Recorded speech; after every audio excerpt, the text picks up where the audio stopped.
वाह, अमेजिंग! 2 दिन के अंदर टेस्ट मैच खत्म हो गया। दोस्तों, आज के दिन में इतना कुछ हुआ है।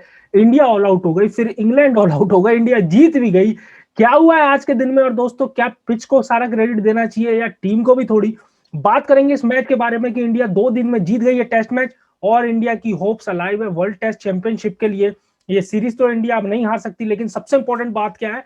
वर्ल्ड टेस्ट चैंपियनशिप के लिए इंडिया की होप जो है वो अलाइव है। और क्या हुआ आज के दिन में? एक्स्ट्रॉर्डिनरी क्रिकेट हुआ और कई सारी बातचीत भी हो रही पिच के बारे में। थोड़ा उस पर नजर डालते हैं कि आज हुआ क्या है बेसिकली। दोस्तों, इंडिया बैटिंग करने आई, इंडिया के 3 विकेट गिरे हुए थे। लेकिन दोस्तों, जो विकेट की झड़ी लगी है, विकेट की झड़ी इतनी शानदार लगी है दोस्तों कि इंडिया 145 पे ऑल आउट हो गई। 145 पे ऑल आउट क्या हो गई? रोहित शर्मा ने 66 रन बनाए। और सुनील गावस्कर सर ने बोला है कि बहुत अच्छी बात उन्होंने बोली है कि बैट्समैन की जो करेज है ना, वो टेस्ट होती है सीमिंग या बाउंसी विकेट पे, लेकिन उसका स्किल जो होता है ना, वो स्पिनिंग विकेट पे पता चलता है, क्योंकि स्पिनिंग विकेट पे आपको अपनी फीट क्रीज सब यूज करना पड़ता है। तो स्किल जो होता है बैट्समैन का, वो स्पिनिंग विकेट पे पता चलता है।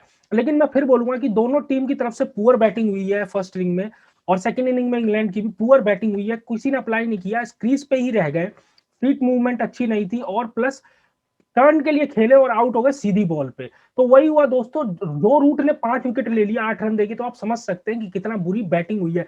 पिच में हर स्पिन थी, डे 2 और डे 1 के हिसाब से बहुत ज्यादा स्पिन थी पिच के अंदर, लेकिन इतनी भी नहीं थी कि मतलब 8 पे 5 जो रूट ले जाए। तो थोड़ा सा यहाँ पे इंडिया को काम करना पड़ेगा, इंडिया इंग्लैंड दोनों को। जहां बॉल टर्न हो रही है वहां पे सीधी बॉल ज्यादा खतरनाक होती है, और वही साबित हुआ है आज। अब बात करते हैं दोस्तों, इंग्लैंड की इनिंग आती है। अब भैया इंग्लैंड की इनिंग आती है, तो मैंने सोचा यार अगर 100-150 की लीड इंग्लैंड ले गई तो बड़ा मजेदार मैच हो जाएगा। लेकिन फिर एक तरफ मैंने सोचा अगर इंडिया आउट हो गई इतनी जल्दी तो इंग्लैंड की भी बस की बात नहीं है। वही हुआ दोस्तों, जैक क्रॉली बोल्ड हुए अक्षर पटेल की फर्स्ट बॉल के ऊपर, उसके बाद दूसरी बॉल पे जॉनी ब्रेस्टो का एज लग गया था, तीसरी बॉल पे वो फिर बोल्ड हो गए। तो मतलब आप समझ सकते हैं कि मतलब किस तरीके से विकेट्स गिरे हैं। मतलब हाईएस्ट स्कोर रहा है बेन स्टोक का 34 में 25। वो 11वीं बार अश्विन का फिर शिकार बन गए। ओली पोप को तो एक बहुत ही शानदार बॉल जो है अश्विन ने दोस्तों डाली। ऐसी बॉल जो है आप बहुत मुश्किल से देखने को मिलेगी आपको।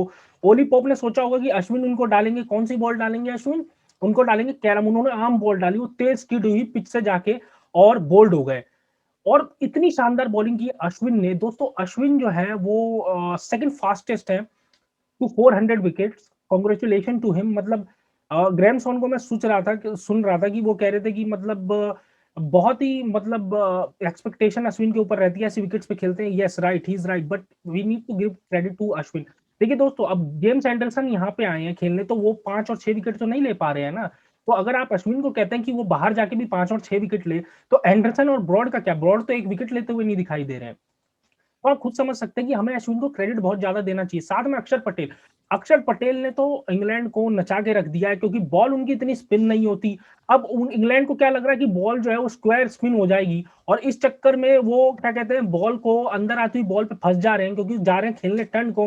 पर अक्षर पटेल की बॉल इतनी ज्यादा टर्न तो होती नहीं, इसी बात से वो फंसा ले रहे हैं। हम दोस्तों बात करेंगे थोड़ी सी इंग्लैंड की बैटिंग जो हुई है, उसमें दोस्तों जेम्स एंडरसन हो गए, ब्रॉड हो गए, लीच हो गए। जो इनका टेल है वो काफी लाइट टेल लग रहा है। आप देखिए दोस्तों, जब विकेट सीमिंग हो तो टेलेंडर्स भी आगे कुछ रन बना देते हैं, लेकिन जब विकेट में स्पिन हो तो टेक्निक जज होती है। जब टेक्निक जज होती है तो सबसे रन नहीं बनते, वही होता है, टेलेंडर्स भी रन नहीं बना पाते। ऑल दो इंडिया की तरफ से ईशांत शर्मा ने 10 रन बनाए, लेकिन दोस्तों वही है कि सीधी बॉल पे जैसे रहाणे आउट हो गए या विराट कोहली कट खेलने चले गए, थोड़े से स्ट्रोक इनको रोकने पड़ेंगे। लेकिन amazing victory for India guys, amazing victory.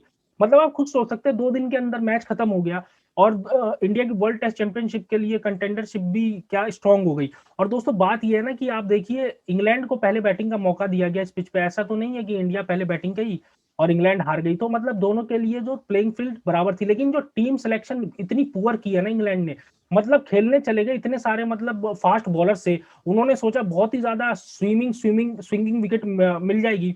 मैंने आपको पहले अपनी वीडियो में बता चुका था कि ऐसा नहीं होगा, स्पिनिंग विकेट ही होगी। इंडिया अपने पैर पे कुल्हाड़ी क्यों मारेगी? वही हुआ, स्पिनिंग विकेट थी और इंडिया एक स्पिनर से गई। अब देखिए जो रूट यहाँ पे इतने खतरनाक साबित हुए, तो डॉम बेस आप सोच ही सकते हैं। तो स्टूपिड सिलेक्शन में कहूंगा, 3-3 फास्ट बॉलर से चले गए इंडियन कंडीशन में, और कोई फास्ट बॉलर डेल स्टेन नहीं है उनके।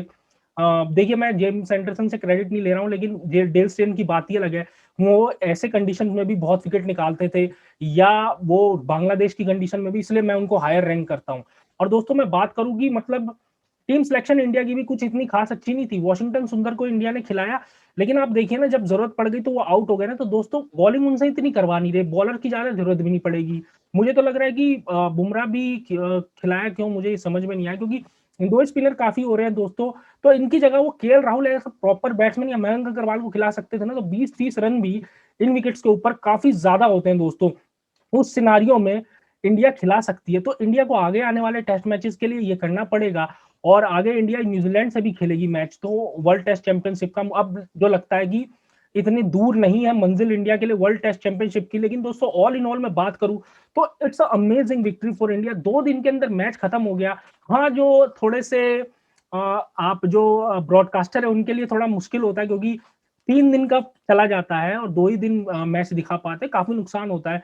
But cricketing point of view से देखा जाए तो एक्साइटिंग क्रिकेट होती है जब बॉल जीत रही होती है ना बैट से, खासकर स्पिन। तो बैट्समैन की टेक्निक देखने में मजा आता है, और रियल बैट्समैन जो है ना वो सामने आता है, जैसा कि सुनील गावस्कर सर ने।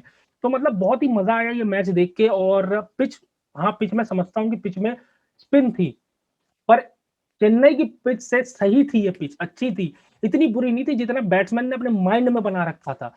इतनी खतरनाक भी पिच नहीं थी, रोहित शर्मा ने करके दिखाया इसी पिच के ऊपर। ऑल्दो जैक लीच भी बहुत अच्छी बॉलिंग करा है, और इंडियन बैट्समैन जो है उनको इतनी अच्छी तरह खेल नहीं पा रहे एट द मोमेंट, मुझे ऐसा लग रहा है, क्योंकि जैक लीच भी अपनी आम बॉल पे काम कर रहे हैं। तो इस हिसाब से देखा जाए तो उस हिसाब से इंडिया के जो बैट्समैन है नहीं खेल पा रहे। लेकिन दोस्तों मैं बात करूंगा कि इंडिया जो ये मैच जीती है इसमें बहुत अच्छा खेले, रोहित शर्मा बहुत अच्छा खेले, और थोड़ा सा इंडिया जो ये डोमिनेट करके सेकंड इनिंग में इंडिया मैच जीत गई ना, तो आप समझ सकते हैं कि पिच इतनी बुरी नहीं थी। All was in the mind दोस्तों, ये इससे पता लगता है, क्योंकि अगर इतनी बुरी पिच होती तो इंडिया के लिए ये भी रन चेस करना मुश्किल हो जाता। लेकिन माइंडसेट चेंज हो जाता है ना, जब आपको पता इतना कम टोटल है, इतना कम टोटल होगा तो आपको ज्यादा कुछ करना नहीं है। तो अगर 49 रन जीतने के लिए बनाना है तो इंडिया को पता होगा ना कि दोस्तों की ये तो कुछ ज्यादा रन है नहीं, मैं हम आराम से बना जाएंगे। तो माइंड में होते हैं सारी चीजें। लेकिन जब लगता है कि हम फर्स्ट इनिंग खेल रहे हैं, प्रेशर हमारे ऊपर, स्कोर करना पड़ेगा इंग्लैंड की फर्स्ट इनिंग से ज्यादा, तब प्रेशर पड़ता है। आउट उस चक्कर में होता है। इंग्लैंड को भी वही वही हुआ कि लीड उतारनी है, फिर रन बनाने हैं। इंग्लैंड काफी खुश हो गई होगी, लेकिन इंडिया ने कमाल की वापसी की। Amazing victory for India. We are all happy for this, and happy for India for winning this test match. I am very happy and hope कि वर्ल्ड टेस्ट चैंपियनशिप का फाइनल इंडिया खेले, hope कि next match भी India जीते, और wicket जो है ना नेक्स्ट मैचेस में भी इससे ज्यादा कुछ डिफरेंट नहीं होने वाली। मजा आ गया आज का मैच का देख के। हमेशा सीमिंग ट्रैक पे ही मजा नहीं आता मैच देखने में, स्पिनिंग ट्रैक जहाँ पे बैट्समैन की टेक्निक पता लगे वहां पे भी मैच देखने में मजा आता है दोस्तों। और थोड़ा सा पुजारा हो गए, और थोड़ा सा एक दो बॉल और इंडिया के बैट्समैन है, थोड़ी सी टीम सिलेक्शन इंडिया और बेहतर कर सकती है, एक एक्स्ट्रा बैट्समैन को खिला सकती है, और इन प्लेस ऑफ वॉशिंगटन सुंदर, क्योंकि अश्विन और अक्षर पटेल ही काफी पड़ जा रहे हैं लेके जाने के लिए, और अक्षर पटेल तो बहुत ही शानदार बॉलिंग करा रहे हैं एट द मोमेंट। अब देखते हैं इंग्लैंड जो है, सॉरी, वो नेक्स्ट मैच में क्या स्ट्रेटेजी लाती है दोस्तों। तो दोस्तों आपको वीडियो पसंद आई हो तो वीडियो को लाइक जरूर कीजिएगा, शेयर जरूर कीजिएगा, चैनल को सब्सक्राइब कीजिएगा, तो दोस्तों हमारी रीच बढ़ पाएगी। और आपके जो भी पॉइंट्स ऑफ व्यू है, मेरे पॉइंट से अगर आप डिसएग्री करते हैं, एग्री करते हैं, जो भी आपके मन में विचार है, मन में आपके ख्याल है, उसको कमेंट में जरूर बता दीजिएगा। अभी के लिए इतना ही, मिलते हैं नेक्स्ट टाइम। Thanks, bye.